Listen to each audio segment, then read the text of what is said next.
Hi, this is Graphically Alex coming at you with all things fat related. If that's something that interests you, please subscribe. I'd love to have you. I'm going to try to adjust my sound a little bit. I noticed it was a little bit lower. I'm sorry, you guys. I don't know. I'm a hot mess. What can I say? Okay, I think that's going to be okay. Hopefully. Gosh. I don't know. It's kind of getting all extra now. Okay, whatever. So basically, we're going to try to finish this today. I think I'm going to actually speed it up just a little bit, even though I end up talking like so fast, or like not so fast, so long. So I'm just going to speed it up just barely. Oops. I don't want the chat replay. Okay, so let's go ahead and get started. It's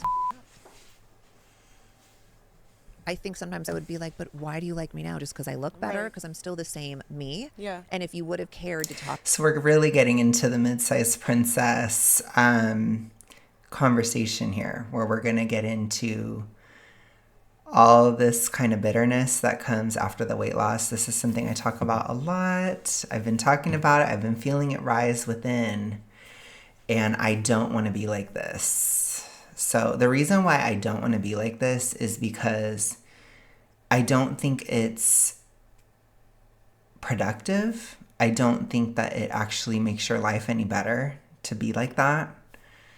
And it's like you're the one that's kind of suffering with it and other people aren't. So it's just kind of a bitterness that I don't want to engage with. I just don't. talk to me before, you would have noticed that Yeah. about me. But I get we eat with our eyes. I get it. So I do. But at the beginning, it definitely bothered me that Yeah. these men were only talking to me because I knew I looked better aesthetically. Yeah. I think I learned a lot in this past year, just that unfortunately, that is, I think, going along with like society. Like, I think that is the way it is. And a lot of people base things off of appearance. I don't ever want to end up or be with someone that doesn't know me for me and is going to change their opinion on me and their love for me based on what I look like. I think I didn't know that at the time. I've told you. So I think it's just kind of, it's a bizarre standard if you're talking about dating, because how you look is a part of dating. It is. So I don't get it. Like, do they not have any preferences themselves, right? Like, this is where we get into this kind of weird topic when it comes to these types of things. I don't like this mid-sized princess trope because it assumes that we don't have. It assumes, like, when you say that, it's almost like you're making an implication that you don't have preferences based on looks. And it's just bizarre because it's probably not true, for one. And for two, it's like if you're dating as a heterosexual woman, men are more visual. So that is going to be a big part of dating for men. Even if maybe it's a little bit different as a woman, you still also have to acknowledge those differences that do exist that are literally biological. I mean, you are going to have a totally different experience, I'm sure, based on being like super morbidly obese versus being in shape. Certainly. In terms of dating, I think it goes without saying. It can be drastic. You know, for me personally, you know, I'm gay and I'm in Alabama, and like, I just don't, there's not a lot going on. I'll put it to you that way. But I don't know how much has changed. It's very, very, very subtle things within certain contexts.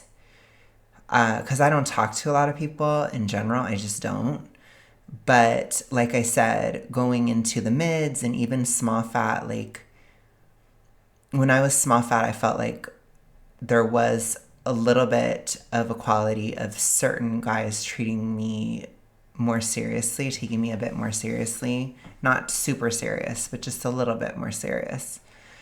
And now that I've gotten to the mids, I feel like my looks have become a weapon in a way. And it's like, but it's very bizarre being mid because it's like you're kind of there, but you're not.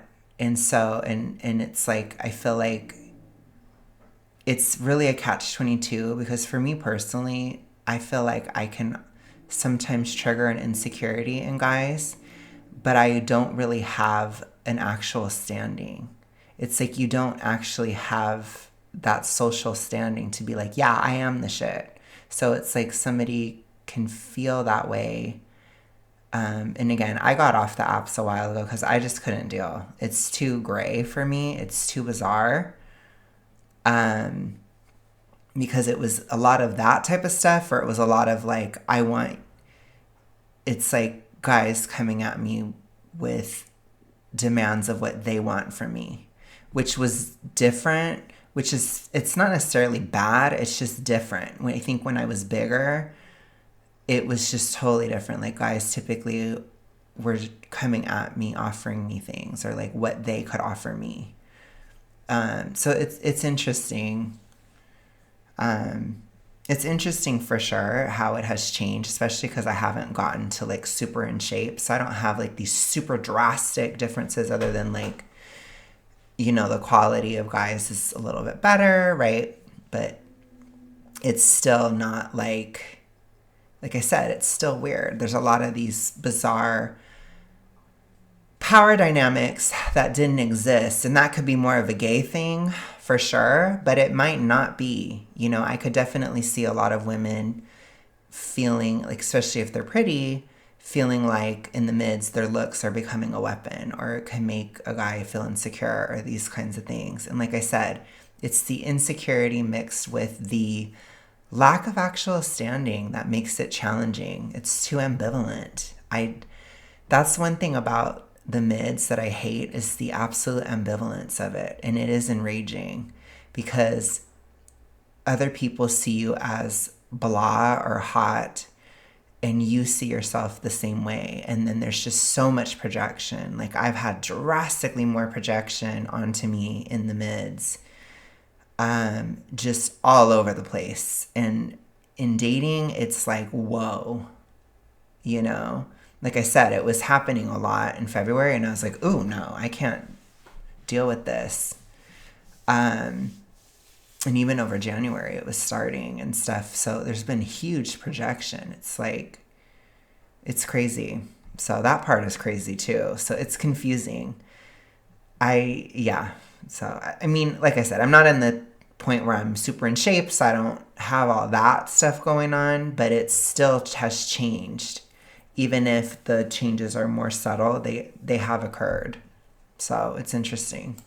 Before that, like, I mean, I had a lot of people know that I had my first relationship I started dating him at 27, and that was during all of everything. Right. Mm-hmm. I feel like people don't know the timeline of why, and I think that would make more sense for why it's taken me so long to talk about everything, from me getting the surgery to then going into that super deep depression, and then like the moment that was even over, I was still kind of going through that. My boyfriend at the time broke up with me. So I think at the beginning I acted like everything was fine, and relatable. Wasn't going to be like, yeah, I'm actually currently in binge eating. It was my worst fear too at the time, because I knew that it would be really difficult to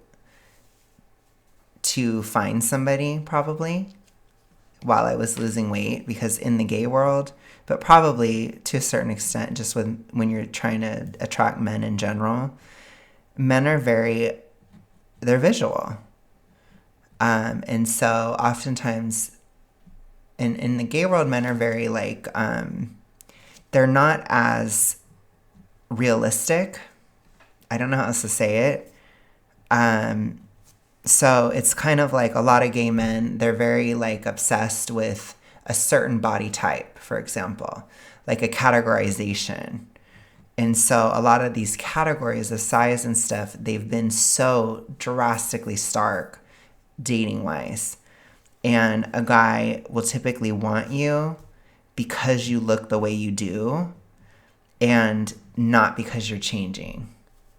So I think in some ways, I think with hetero dating or with heterosexuals, it's a little bit, I think most hetero men are more inclined to handle change, like bodily change, at least to a certain point.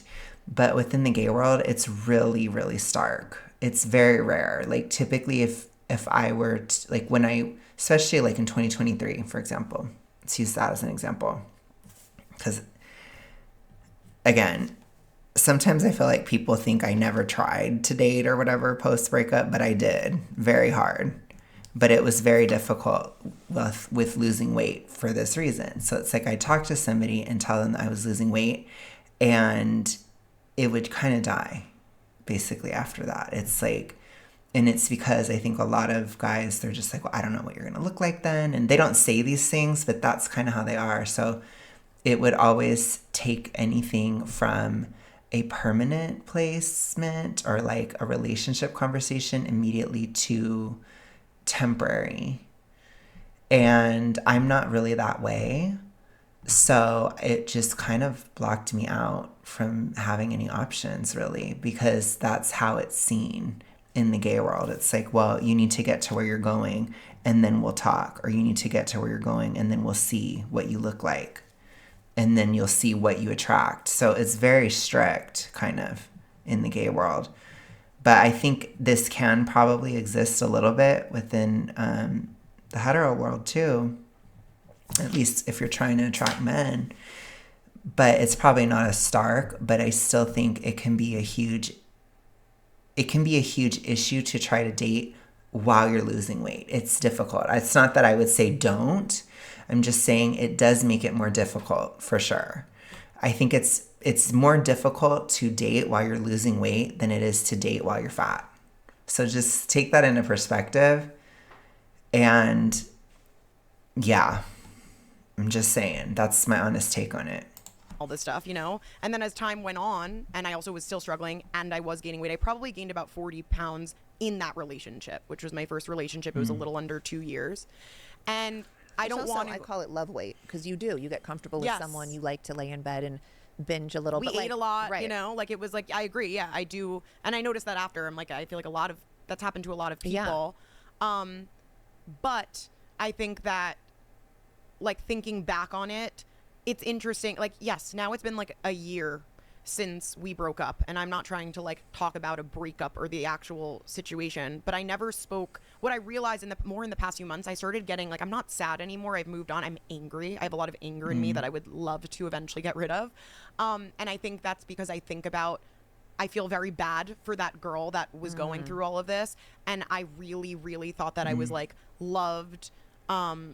And this was like the closest person to me I thought I was loved for me being me. And I realize now, being outside of that, which you don't really realize some things when you're in a relationship, that was not the case for me. And I do think it's important to bring up for anyone else that maybe is in a similar situation. Like, I want to clear up that what I see online, or what I've seen that has bothered me, is revenge body, your breakup weight loss. Like, oh wow, it took you a like breakup. This was for him.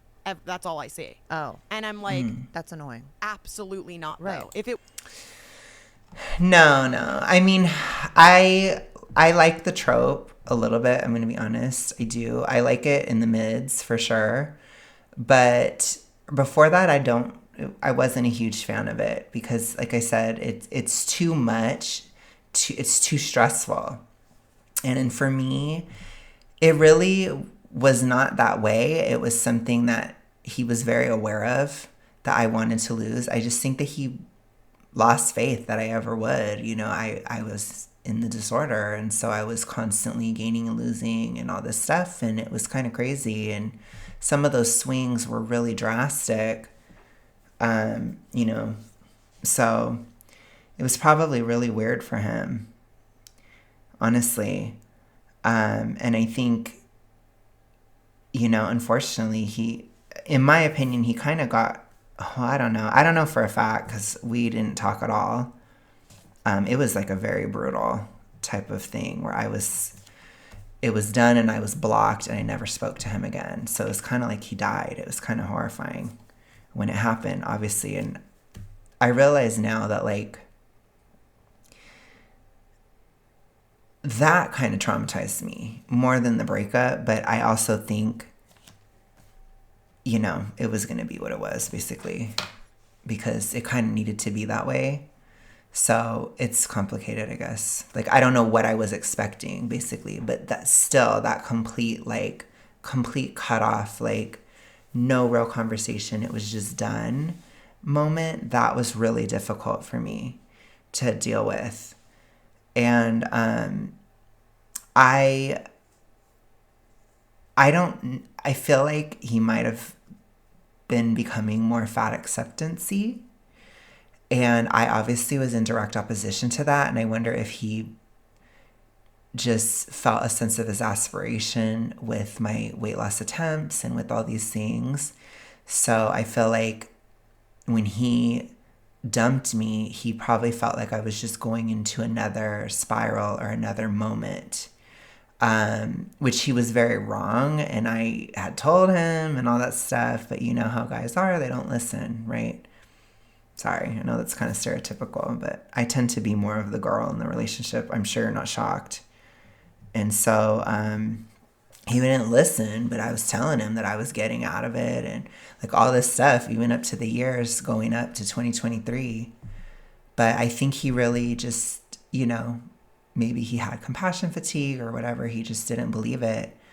But I think he thought that when he dumped me that I was going to like completely lose it or whatever, like lose my mind and just like go crazy and whatever.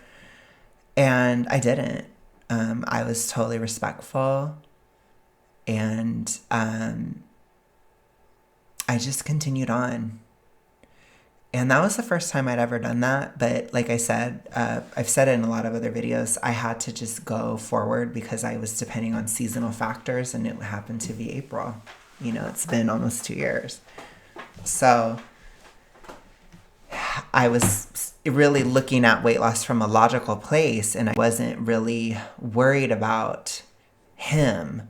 And when it happened, I was so heartbroken and so upset. And I was like, but I'm not going to not do this because of him.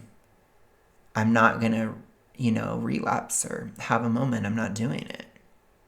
Because I had already done so much work prior to that, that it really was like, it had nothing to do with him. But I do wonder sometimes what he thought, like when the year had ended and I'd lost 50 pounds and the next year started, you know, because I feel like he kind of stalked me for a while. And so sometimes I wonder what he would think about it now, but not enough to ever ask. And I would never even go there at all. Like I do not want to talk to him at all. Not even a little. But it's like, I do wonder what it must be like for him. You know, I kind of joke about it being revenge body now, but it wasn't, because it couldn't be then. Now it could be. It's just different. You know, the phases are different. So it's interesting to think about. But I don't know. It was true. I would say it was true. Who cares? If some Right. people like get the motivation in that way, great. Like you're focused on yourself. Yeah. You're going to do that. For me, that absolutely didn't happen. And I do feel like I need to clear that up because I did this surgery and I did all of this. Yeah, there's no way you did surgery for that. Yeah, that's stupid. For myself, and because at the end of the day, I felt I needed to do it for my health. I remember the day that I talked about when I decided I was going to do it, and that next day I sat my boyfriend at the time down and I said, I just want to let you know I'm doing this surgery. I need to address things that are bothering me with my health and my weight, and told him what I was doing. I didn't ask. And he didn't say anything. And I was like, are you sure you have nothing to say? And he's like, I don't want to say the wrong thing. So I'm like, okay, Yeah. that's fine. I then started this journey. You're supposed to also like be on a very specific diet kind of before the surgery, which I wouldn't, especially because it could be dangerous. Can't say I did that amazingly. Like I was definitely more in like a binge phase. Like, well, this is the last time I could eat all these Right. things. I get that. And I guess he was watching me do that and, you know, there during that time, but he knew I was going to doctors, preparing for the surgery, had the date, all of this. And this was all around the time that I was like struggling the most. And I remember it was like right after my sister's wedding, which was in November, and I was getting the surgery December 11th. That was definitely my lowest point mentally, but also physically.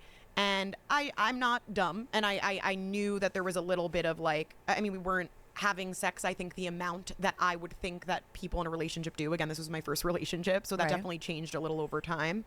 And I kept asking, like I kept being like, or like I kept saying things and he would be like, your back hurts, or kind of blaming me, or like, or I'm tired, or whatever it Gaslighting the was. situation. Yes, definitely gaslighting.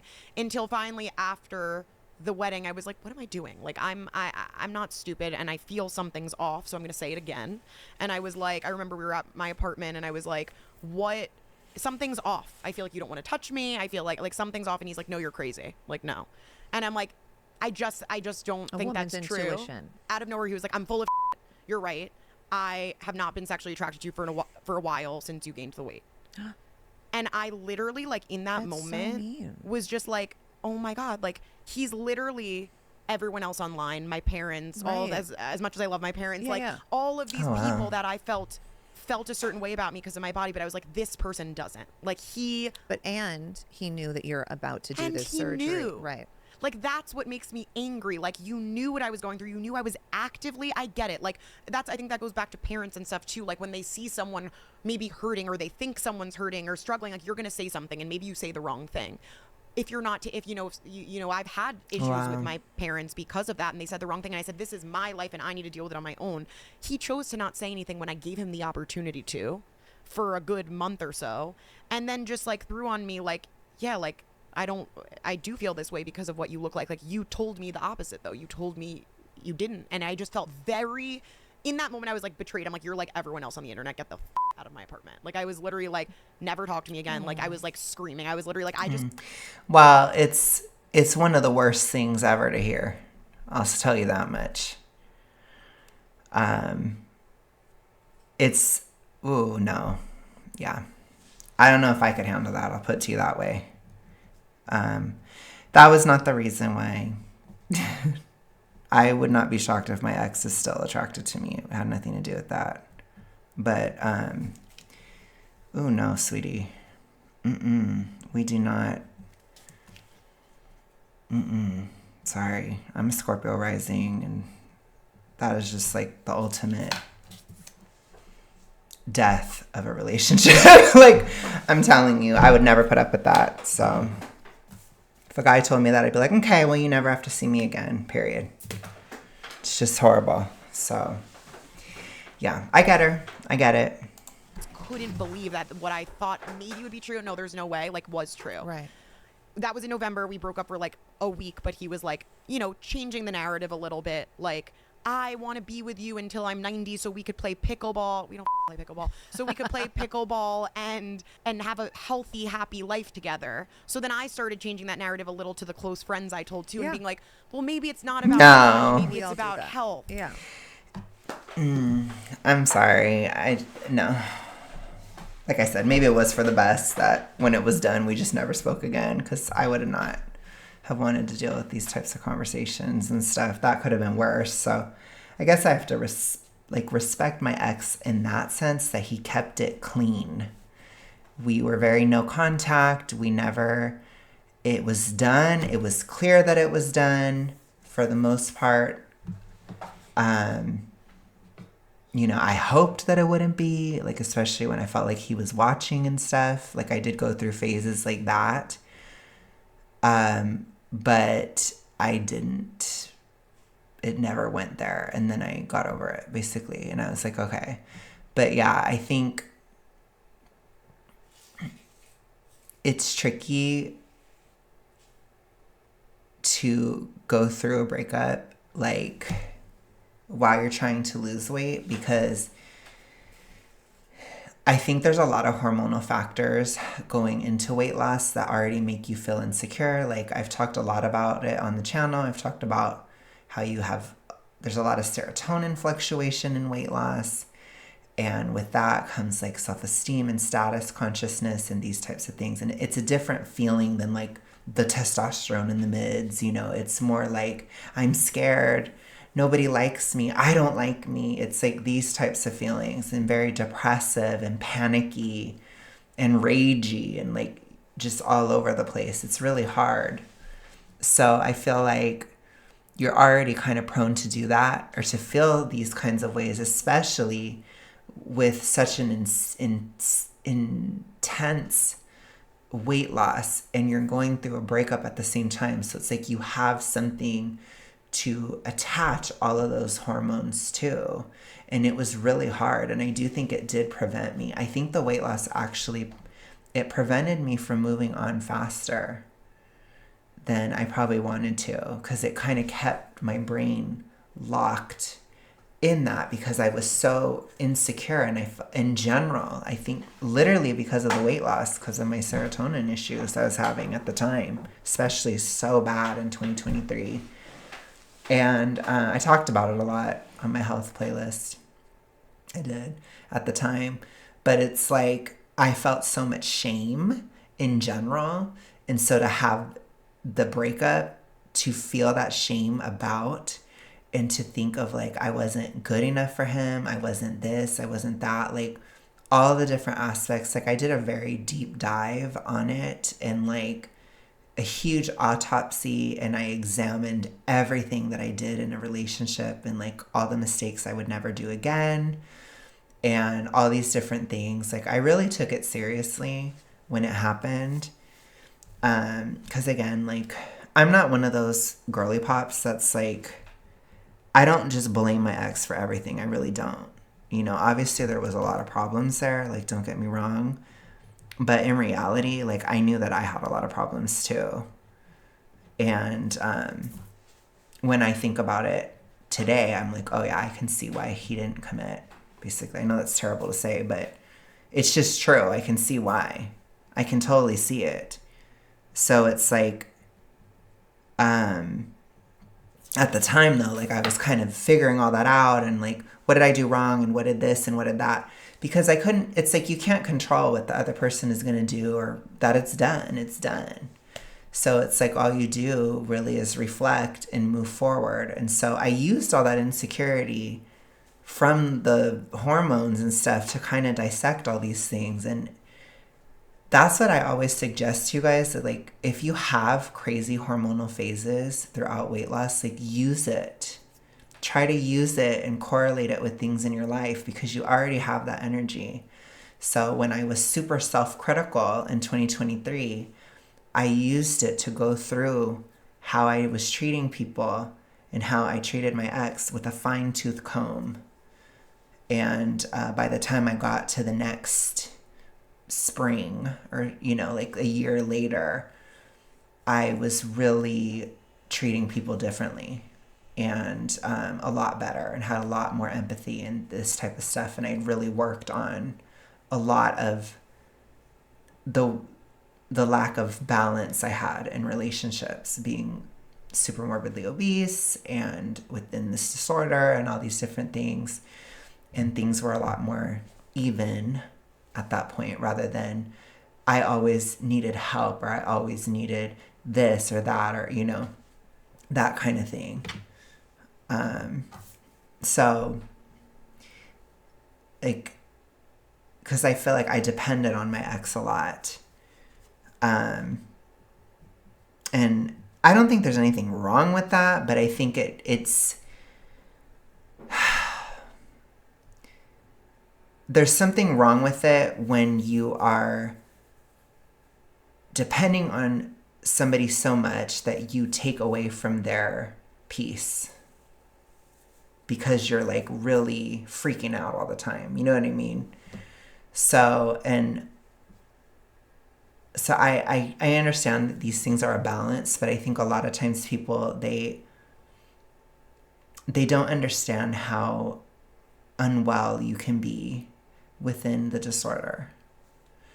And I'm very aware of it. So it's like, I know people will probably project on me and be like, oh gosh, there's no way you were that bad, and there's no way this and no way that. And it's like, no, I was, you know, I get it. I think that's the biggest thing now, is like I can see that stuff for what it is. And I do work very hard at changing how I've dealt with men and stuff. It's been like an ongoing process, because I do want to get married. Like it is something I aspire to. So I'm working on it still. I'm doing my best, and hopefully it works out. But if it doesn't, like, I'm going to survive. Like, I'll be okay. You know, I'm kind of at that point where it's like, I care about it and I want to get married, but it's not the most important thing to me at this point. It's like, it would be something that would add to my life, but I focus on other stuff. Like, it's really my activism, I think, is the biggest purpose I have at this point. And like, I want to go with this a long ways. Like, a long ways, you know. I think about this, doing this in 10 years and stuff like that. You know what I'm saying? So it's like, it's very important to me. I want this issue to be resolved, like I said. And when I almost wasn't, you know, when I was so bad health-wise that I wasn't going to make it, basically, or I was really close to not making it, I wanted to make sure that I did something about it, basically. Because not only had I failed myself, but, you know, there are certain things in logic and societal aspects that also failed me too. You know, it's kind of like I was failed by everybody to end up in that position. So, anyways, I know this is kind of a long tangent, but I know y'all that are watching this one, you guys are the real ones, because a lot of people haven't liked this reaction that much, which is okay, because, like I said, I still think we need to cover it. So, anyways, I will continue. To my parents, and they were like, well, maybe he just wants the best for you, you know? But that led into, we got back together. It wasn't like a public breakup. If a guy says that to you, no. Like I said, I get that I'm a Scorpio rising, but, oh, honey, like, just bring up the weight. Don't ever tell a girl, I'm not into you. Or, like, I don't want to sleep with you. Or, like, you're not sexy to me. That's horrible. Like, consider that relationship over at that point, basically. That's my take on it. Like I said, I get that I'm extra because I'm Scorpio rising, but, oh, honey, you best believe I will be so far out that door so fucking fast. Ooh, baby. No way. That was just like between us. Right. And I remember I sat him down. I was like, I don't know if I'm going to be able to get this out of my head, but I'm going to try. Because I was so in love and wanted the support during that time. And I sat him down and I was like trying to really explain what I never explained. Like, I have an eating disorder. I have this issue. Like, I gained this weight because of this, and this. And he's like, but you know, gaining 40 pounds isn't normal, right? Like, this isn't normal. And I'm like, I know it's not normal. It ruins your relationships. It just does. It's horrible. It's a nightmare. I think Oops. that's the misconception. People also. Okay. Sorry. I had like a moment. I gained this weight because of this, and this. And he's like, but you know, gaining 40 pounds isn't normal, right? Like, Yeah, so there's basically zero understanding. I feel like when you're talking about the opposite end of the spectrum, it's been covered to death. Like, no shade on anybody that has that, but it's taken very seriously. It's been on every single TV show. Like, it's very, very, people know about it. People typically have at least some kind of baseline compassion and understanding that it is a disorder when you are not eating enough. When we get to the other side, that does not exist. There's zero compassion, zero understanding for the most part. It's treated like an addiction, which is not, it's not the same thing. And people still trying to do it. You're still trying in the comments. I'm just not engaging with it anymore. I've said my piece, but people project that onto it. And that's not the right way to look at it. You'd have a lot easier of a time relating to somebody with this issue if you looked at it in the same way as somebody who isn't having enough. I'll put it to you that way. I have to be kind of careful with how I talk. But so this guy is just like, that isn't normal. It's like, yeah, just like it wouldn't be normal to be super underweight either, you know? But you wouldn't necessarily say that typically. And maybe he would have. Maybe him personally, he would have. I'm just saying this is something in general. People do not have any understanding about it. That's partly why I do this. And that's partly why I'm here. So that people can understand it better. Because that's a lot. Especially for somebody in this disorder to like have this conversation. This would be a very, very, very, very triggering, very stressful. Sometimes, like, it could be even viscerally disturbing. Like, it's very hard to explain if you have not had this issue. But when she's talking about that, I'm like, oh my God, thank God my ex never said anything like that to me. It's devastating. So I totally support her breakup because it's just like, oh no. No, no, no. This isn't normal. And I'm like, I know it's not normal. And I think that's the misconception. People also think an eating disorder only goes one way. Right. It Right. goes the other way as well. Yeah. And probably he was like, but how? Like, you're full of shit. You're just Right. eating. Stop eating. Totally. You know, like Like- when I did that eating disorder treatment center, it was with people with anorexia, bulimia, all different sizes, and binge eating. Like, it's a lot of overlap. People don't Right. realize that. Right.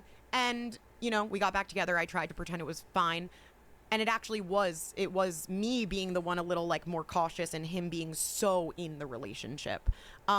He would say things though, like during that time of like, you.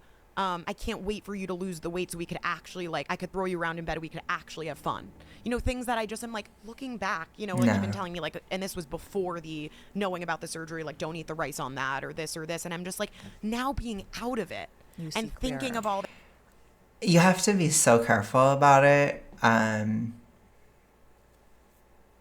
You just got to be really careful as a guy. And especially if she has this issue, you got to be real careful. My suggestion would be to just, I don't know, you kind of just, I don't know. I don't really know, actually. I don't think I have one because I've been single the whole time. So, never mind. I was like trying to talk on something I don't know. Never mind.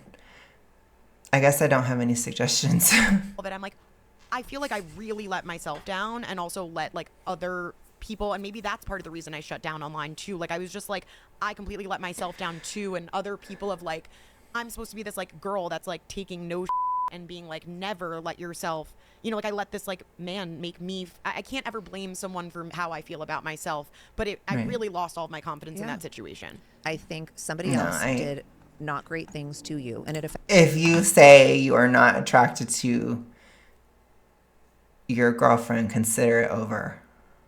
I'm sorry. Like, hell to the no.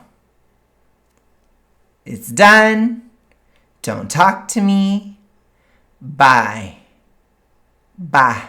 Get the hell out of here. Like, oh no. Would not even consider it.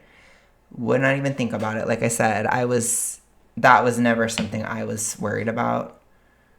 I do feel like my ex was less attracted to me as I was getting toward that like mid-fat phase. But in my opinion, you look your worst in mid-fat, that zone. So that was just a universal thing. It wasn't like just him feeling a little bit of something, but he never said it ever. But you could still pick up on things sometimes. But like I said, it was everybody treated me worse, basically. So you can kind of tell. But yeah, anyways. Whew. affected you. And that's completely normal, and it happens to everybody. And somebody that says it doesn't, they're full of I know that I've been in relationships, and the way I've been treated by that person, yes, I should walk around and be like, well, you, and I don't deserve that, but it's not that easy. And you do let that affect you, and you become almost like a shell of yourself.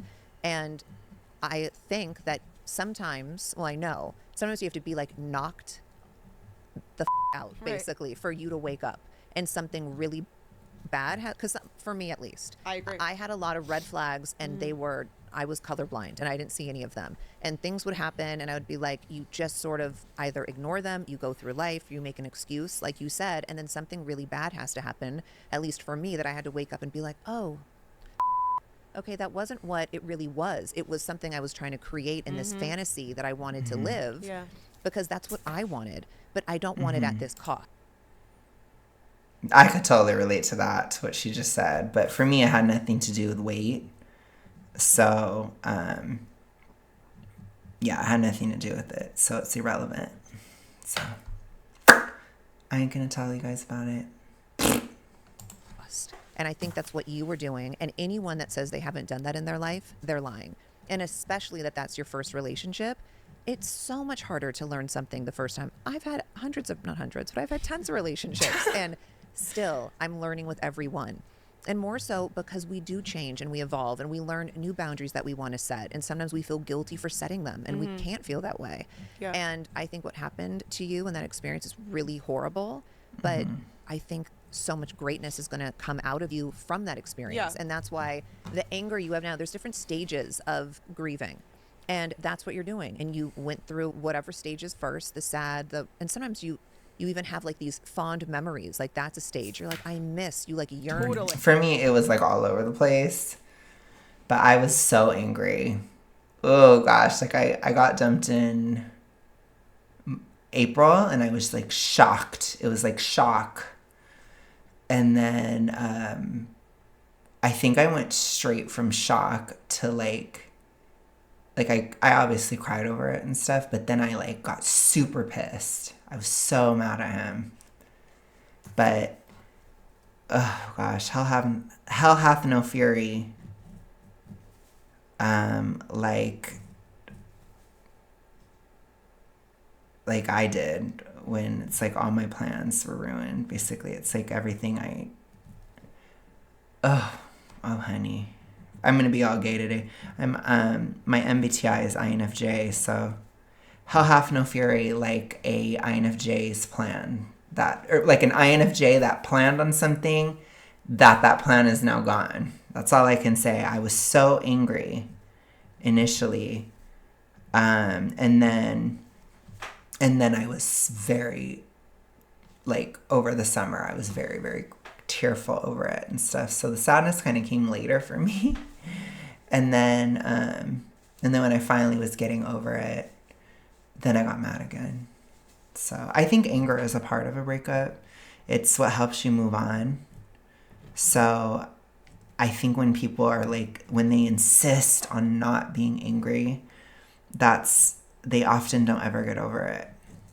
So I always tell people, because I know a lot of people that are like super nice and like people pleasing and stuff like that. And it's like, don't ever feel bad about feeling angry in a breakup, because it's an emotion that helps you move forward and to cut it off completely and like be done.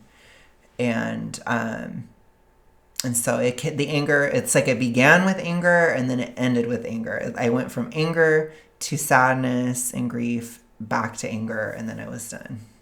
And then now I can look at it with such a cold, like analytical perspective, because I'm so removed from it that I can see what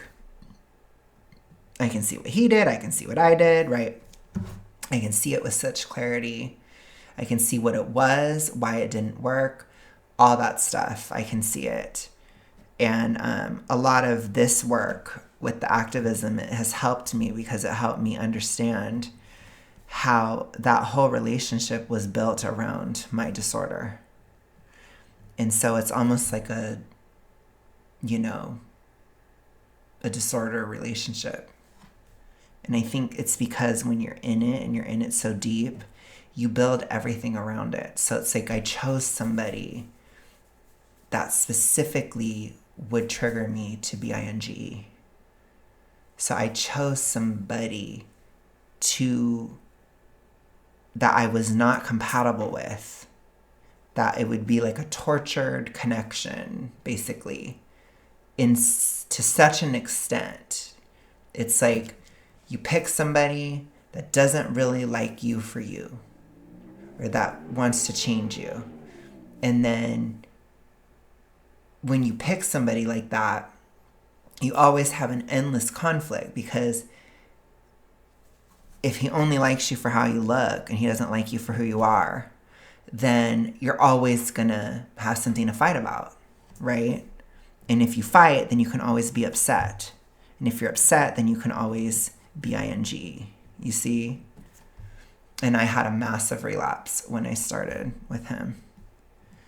And looking back at it, I'm like, oh my gosh, oh my gosh. But I can see that that's why I chose him. That's why I did it. It wasn't ever good, honestly. Like, there were some good parts to it. He wasn't like the worst person in the world, but it was bad for me. You know, we were not compatible. It was stupid. And so to look at it from that cold perspective, it's like, okay, like I look forward to being with somebody that I'm actually compatible with. That would be a nice start. For that person. And it's not even the person. You yearn for that comfortability, that connection that you had, but then you're like, snap out of it. I mean, now that I've been starting to date and stuff too, which I never did in my life, I hate that I have one thing to compare to, but I'll go back and be like, well, I liked that about that relationship. And then I'm like, but now I'm romanticizing something that also maybe wasn't what it was. I think I think I get like a little mad at myself that I'm like, why am I still in this stage of any sort of breakup? And when I say compatible, I mean specifically like personality compatibility. So it's like it goes beneath, or like it goes beyond looks. So it's also just like how you think or how you talk or how you are, like your personality, right? Like your soul, so to speak, like that kind of compatibility, and then feeling that same attraction to the other person. Because as my ex felt ambivalent about me, I also felt ambivalent about him and who he was. You know, we just weren't compatible. So it's like, I do think that when you are in the toxic ritualistic, it's hard to clearly choose somebody, especially if it's severe, because it takes over every aspect of your life. And this probably was the case for her too. So, like, I should be over it, but I think the point is everyone has all different journeys in general, and I think especially with breakups, like I am over that person, but I'm angry that I let myself deal with those things in a relationship and felt betrayed by that person. And I respect that, but I don't think you should be so hard on yourself. I think you need to be a little kinder to you because you're out of it. So many people don't get out of bad situations. So especially with, it's lame, but it's around the holidays. Like, I know that's a lame excuse, but like normally. I think you need to understand too that your disorder is a mental health issue, and you probably were actually delusional. You know, I think and people don't like to hear that because it's kind of like, whoa, you know, but in reality, that's the case. You probably weren't thinking clearly about a lot of things in life. You know, I always talk about what we eat is such a foundational aspect of life that when we mess with that, it goes without saying that other aspects of life are often affected. Particularly, I see it, a lot of logic cross over to love. A lot of the ED logic goes to romantic situations. It's that kind of superstitious thinking. It's that if I can do this now, then this can't work ever. It's like all those types of things that you would talk about with a diet. You can totally change that over to a relationship too. It's like, so on a psychological level, when you are in this problem, you're not set up for success. So you shouldn't judge yourself that harshly. You can judge the disorder because it's horrible. And I think that that's a better way to think about it. People are like, oh, it's the holidays, you and then like you're like, oh, then it's New Year's, then it's Valentine's Day. Like it's stupid, but those things, people pay attention to that stuff. So I think even the holidays, feeling isolated, going through what you were going through, all of those things, feeling probably the weakest version of yourself emotionally, and you still made one of the strongest decisions is just to put yourself first. Yeah. Like that's something you need to commend yourself for. And having something to say to people now, like if people want to have something to take away from you, they should take away that strength and take away like, yeah, no, I went through this experience, but I don't want anyone to settle for that, regardless of your size, your age. And I will say, the first relationship anyone's in, sometimes you're a teenager, sometimes you're 27. That's the hardest one to get over. Yeah. At least that's how like me and my friends are. Yeah, I remember that's what I've been told. Yes, I remember my first love still, and I'm like, that was not love. Right. But you're romanticizing. It's this fantasy. So I think, you know, this is. For me, I'm like, I don't know. I love the way my friend Lisa put it. She was like, well, your first love was your first love. And then you're like, but this is like the end of your first great love. And I'm like, that does make more sense. That's kind of, and I think it was harder. In a way, it wasn't because like my first love, I was just a hot mess, basically. I was really young and I was just crazy. And I was very like delulu about him and stuff. Like that one was really bad. kind of ruined my reputation, to be honest, because I was very delusional. But I just couldn't accept that it was done with him.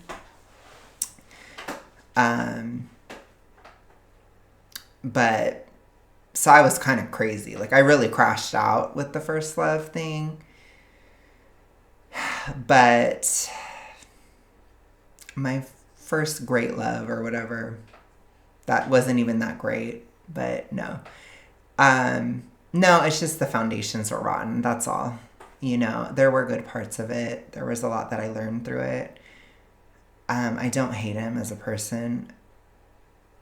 I always had a respect for him. And I still do. But I never want to talk to him again. You know? He's basically dead to me. I know that's harsh, but he is. But it's like, when you look at all that, it was still, I think because I had so many life plans around him, it was a lot longer. It was a lot. So I think that one was definitely, it was worse, but it was kind of like, I was so strong by the time it happened. Like, with my first love, I was so weak at the time. I don't know how else to say it. So it's really the difference between those two things. But no, I don't think it's always the hardest.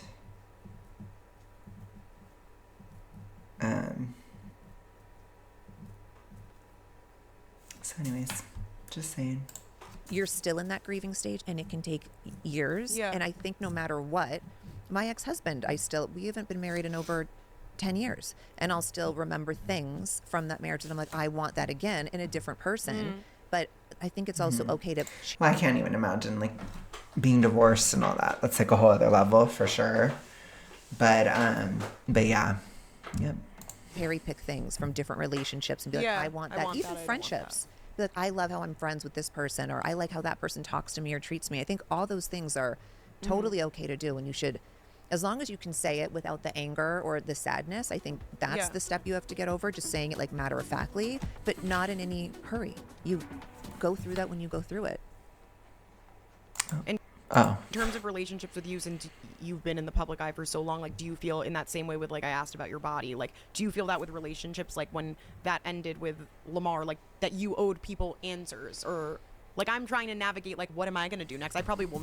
I don't think, I can't say, I don't know, but I don't think I will put my relationship out there in the way I did, because then I feel like people feel like you owe them answers. Totally. And I think definitely I know with every relationship I've become more guarded publicly, but I know with Lamar, it was anything. I was so in love, and it was so public and so all over the place. I didn't have a care in the world. And then when I was going through my divorce, not that I felt the need to answer publicly, like on a social platform, because it wasn't the same as it is wasn't now. the same, yeah. And people weren't as, like, transparent online too. Yeah, it was I feel like it was very- like photos on Instagram more, and that was Totally. normal. And there was like not really a caption. Yeah. It was like a Pinterest page. Yeah. Which I love. But so I would explain myself on my show because I feel like that's my job too. And with Tristan, I feel the same way. I felt like I would never give people do like statements and like they post it with their publicist. Yeah. I've never been that person, but that's because I have a platform like my TV show. Right, and you were like, I'll do this there. Right. So I do that there. But moving forward, I would never, unless I'm like in a really serious relationship, I wouldn't have back in the day, I would date someone and have the cameras follow me. Yeah. Because it was just a different time. I would never do that now.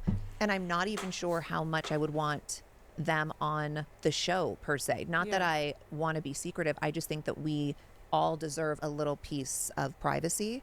And for me, that's that. But I would still maybe have pictures of them here or there. I would still have them on my show a little bit because I think that's also, I don't want to be withholding anything. But what you're saying is a difference of secret and private. Like, that is a difference. Like, Yes. you're not being secretive. You're not hiding someone. Like, but like, no matter what, if you're allowed to have privacy. Yes, there's just levels to it, but you have to teach people how to treat you.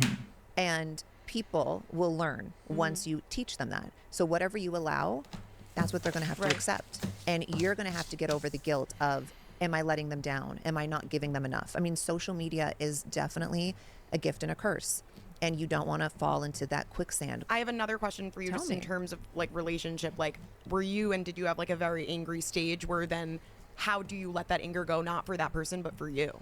Oh my God, was I in an angry stage? It's weird now that so Yeah. much time has passed with Lamar. Like, I sort of forget exactly my anger stage, but I know I had one. Yeah. But because Tristan is more recent, I mean, I did not talk to Tristan for a long time. Now I'm like remembering you screaming on TV. So was that after Oh. Lamar? Or was that the? I'm sure both. Oh, the liar? yeah. The liar was after Tristan. I'm like, oh wait, so you were angry? No, Okay. I was so angry, Okay. but I was like I did not handle it well. Angry. Liar. That was, yes, but I've been angry for both parties. Yeah. But Tristan, I was definitely angrier probably on camera. Like Lamar stuff, I felt like I had like more alone time with that. But you just work through it. But I remember, I mean, sadly, Tristan's mom passed away, but Yeah. we weren't talking until his mom did pass away. And so it made me be like, oh, there's bigger things happening. Yeah. And I knew eventually I would move on because we had kids together. I think when you don't have kids with someone, you can hold on to that anger more. Right. Because you don't have to Yeah. talk to them, so it's easier. But I'm the type of person, the only way to get through your feelings is to literally go through the feelings. Yeah. So Yeah, you have to that's live true. them. I don't like when people are like, it's been 6 months, get over it. Or it's been years. No. Well, whatever. I'm not going to. You have to kind of, I don't know. It can get kind of toxic. People are weird in general. Like, I don't know. People are very weird about feelings. I've noticed it in general. People are just like, I don't want you to feel like this. I don't want you to feel. It's like people don't want you to feel. And you have to be careful when you have the toxic ritualistic, because that's a trigger to try not to feel. So you do have to allow yourself to feel it. Like, I don't make any apologies for being pissed at my ex. I don't care, period. I'm not mad really anymore. Like I said, I see it more coldly now. It's like cold and analytical and objective at this stage, because I'm over it. I do reflect on it a little bit though, but that's also because I'm a astrological girly pop and it's Venus retrograde. So I have been thinking about how I've approached dating and like these kinds of things, and I've been thinking about a lot of that stuff, and there's a lot of changes I've been trying to make, or I've been wanting to make in myself, in that area of life, and part of that does require a little bit of reflection on the past again. But I was, I'd say I got over him.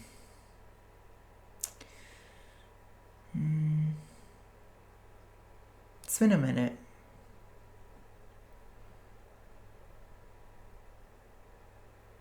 I'm not sure exactly the moment.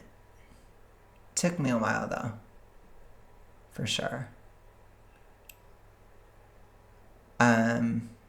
Like I got over it being done. Like I didn't want him back anymore by May of 2024. So I got dumped. So it took me a full year to like move on in that sense. But as far as like being totally over it, like I was mostly over it. Even by like August, it was just the part that took the longest for me to get over was this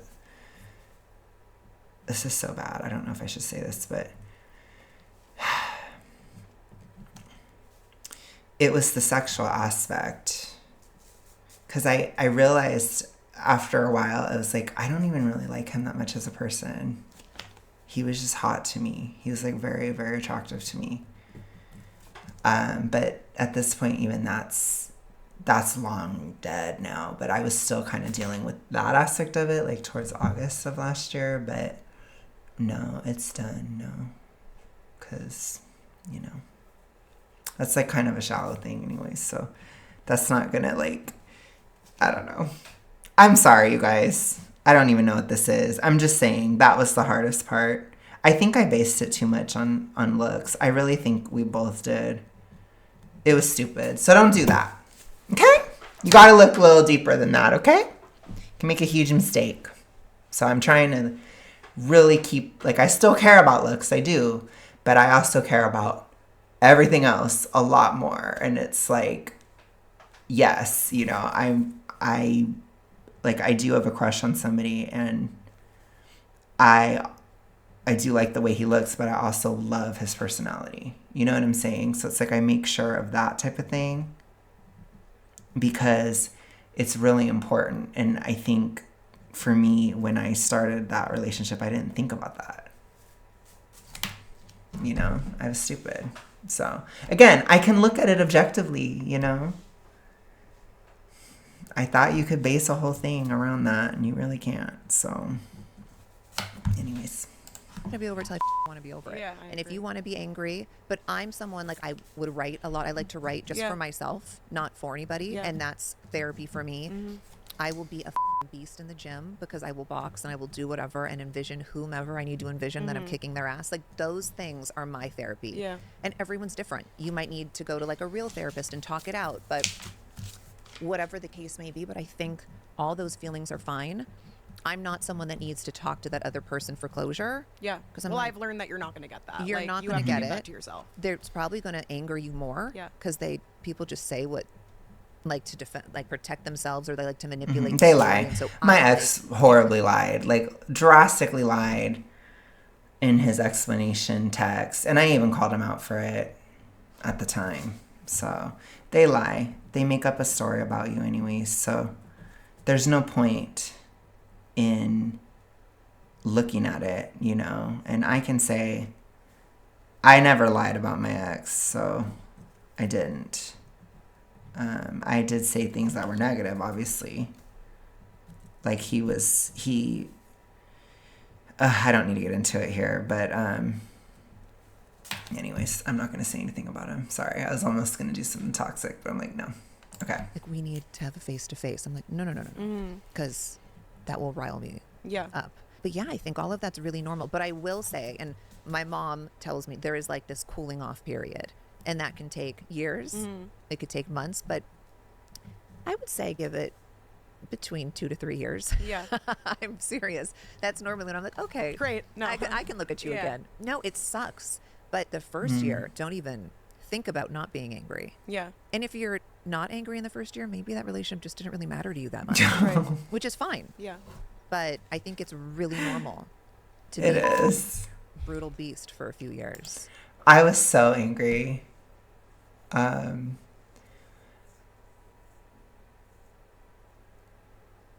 Yeah, I'm trying to think now. I'm like, I'm not angry anymore. I'm over it. That's how I know I'm over it. That's how I know it's dead for me. It's my Scorpio side. I'm like, if I'm not angry at you, then I don't like you. I'm just kidding. No, that's not true. But it's just, I know it's long dead now because I'm not even angry out of it anymore. So it's like dead as death. It's just dead and dead and dead.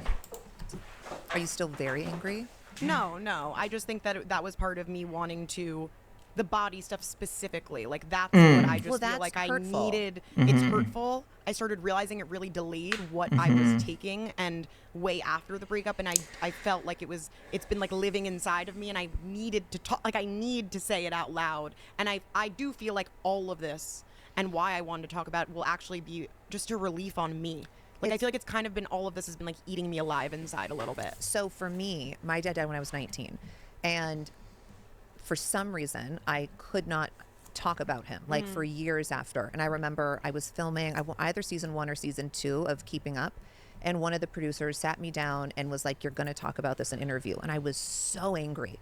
And I answered, and I was like tears streaming down my face. And I don't know what I was so angry about. Like, it was, he passed away. It was a horrible situation, but it was years later. And I just never would speak about it. And after I did that interview and after it aired, I remember after I left the interview, I felt so exhausted. And I was like, that took everything out of me. And I was, I think, maybe a little bit angrier. And then when it aired, it was almost like it was taken away from me. And I can talk about my dad Obviously, my dad is 19. I'm 40 now, but I could talk about him all day long. I never get sad. I actually love talking about him. It makes me so happy. But I will say that interview, and I'll never forget, as much as I hated it then, I'll never forget how much it helped me work through my grief and my anger. And sometimes you do, like, you might have to talk about it. And as much as you're trying to set your boundaries for your privacy and what you deserve, maybe this is what needs to happen to almost close that chapter. I think so. So you can then say, okay, I'm doing this because it's eating me alive. And I feel like in a way that your community deserves that, you're following. But then respectfully, you do want to have these guardrails and boundaries for your life. And that's okay. And then there's like no more guilt because now you're starting the new version of you already in a private way. Yeah, I feel like I've had this pause on myself of like, I don't know what to post, I don't know what to say, I don't know what to do until this is out there. And I always knew that I would put not just the relationship stuff, the surgery, the everything, I knew it would be put out there. I didn't know that it would affect me this much. And I didn't know by not talking about it. And I think it's just the person I am. Like, I still need to be somewhat of an open person. That's how I am. And I don't want to feel like I'm living and walking on eggshells. And I do have a lot to say and I do have a lot to share while still keeping those boundaries. So I do, and I'm hoping that this like releases. You just have to be careful with it because you're setting a tone basically with your audience. So like I said, you can be open, you can be private, you can be somewhere in between. But if you're talking about breakups and stuff, then people are going to expect you to talk about your health. That's kind of what I said in the beginning. But I think that pretty much wraps it up. So thank you guys so much for watching. This is a weird kind of Venus retro video. But whatever, I'm just going to post it. Who cares? But I will talk to you guys later. I'll see you next week. We'll get back to more normal content. I'm going to talk about the fat acceptance reaction to it probably Monday. And I'm going to watch a lot of other people's stuff. And I'll kind of give a more updated, more packaged take, I guess, based on all that. So I will see you guys Monday. And for my members, I'll see you tomorrow. I'm still going to film something. So, yeah, but I don't know what I'm going to do yet. So, anyways, I'll see you guys later. Bye.